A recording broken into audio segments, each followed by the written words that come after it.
Assalamualaikum warahmatullahi wabarakatuh. Halo semuanya, perkenalkan nama saya Abim Gian Chandra. Perkenalkan nama saya Kendi. Perkenalkan, nama saya Dedi Cahyani. Perkenalkan nama saya Sati. Perkenalkan nama saya Sherly Deti Sulistia. Perkenalkan nama saya Elsa. Kami dari kelompok 2 kelas 11A akan membahas sejarah VOC di Nusantara. Selamat menyaksikan. Bye-bye. Bye-bye.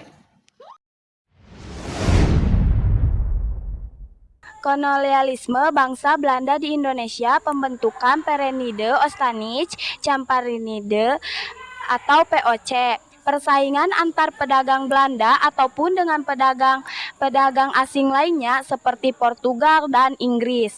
Dalam persaingan rempah-rempah tentu saja sangat tidak menguntungkan bagi Belanda. Persaingan tersebut mengakibatkan merosotnya keuntungan perusahaan-perusahaan pelayaran niaga Belanda. Untuk mengatasi persaingan yang tidak sehat, dibentuklah suatu wadah yang merupakan perserikatan dari berbagai perusahaan niaga yang terbesar di 6 kota di Belanda. Pada 20 Maret 1602, perserikatan tersebut resmi dibentuk dengan nama Perenide Ostanisch Camparinide atau POC.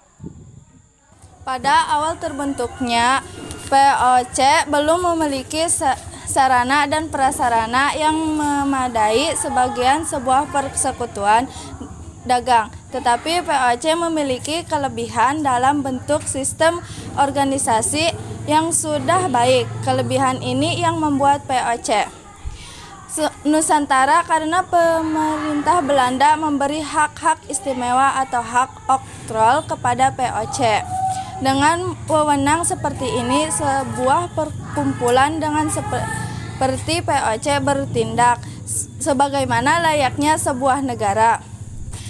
Tidak mengherankan hanya dalam waktu 5 tahun, POC telah memiliki 15 armada yang terdiri dari 65 kapal-kapal tersebut, memulai pelayaran dari pelabuhan-pelabuhan Belanda di Rotterdam dan Amsterdam. Kebijakan-kebijakan VOC di Nusantara. Dalam sejarah panjang VOC yang berlangsung antara tahun 1602 sampai 1799, tercatat ada 32 gubernur jenderal VOC yang pernah berkuasa di Nusantara. Secara garis besar, VOC menerima sejumlah kebijakan, yaitu yang pertama, memberlakukan 2 jenis pajak kepada rakyat, yaitu kontingenten dan perpiste leverante. Kontingenten adalah pajak berupa hasil bumi yang langsung dibayarkan kepada VOC. Sementara perpiste leverante adalah penyerahan bumi dengan harga yang telah ditentukan oleh VOC yang berlaku di daerah jajahan tidak langsung seperti di Kerajaan Mataram Islam. Kedua, pedagang-pedagang lain baik dari negara-negara lain maupun perdagangan Jawa, Melayu, Arab, dan Tiongkok dari aktivitas perdagangan rempah-rempah di Indonesia. Hal itu dilakukan untuk memonopoli perdagangan rempah-rempah di Nusantara.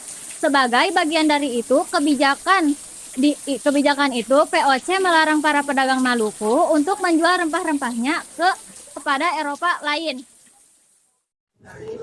3. Menentukan luas areal penanaman rempah-rempah serta menentukan jumlah penanaman rempah-rempah. Kebijakan ini secara khusus diberlakukan di Maluku untuk penanaman cengkeh dan pala. Yang keempat adalah kewajiban rakyat menanam tanaman tertentu, terutama tanaman kopi, dan dijual kepada POC dengan harga yang telah ditentukan oleh POC itu sendiri. Kebijakan seperti ini pernah dilakukan di tanah Pasundan atau tanah Sunda pada awal abad ke-18 atau tahun 1720.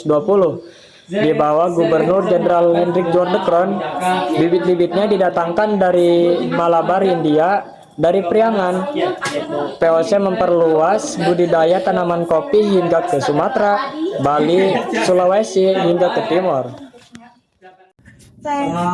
Kelima, melakukan kebijakan eksploitasi, yaitu menambang kelebihan jumlah tanaman agar produksinya tidak berlebihan sehingga harga dapat dipertahankan, dan mewajibkan kerajaan-kerajaan yang terikat perjanjian untuk menyerahkan upeti setiap tahun kepada POC. jungle.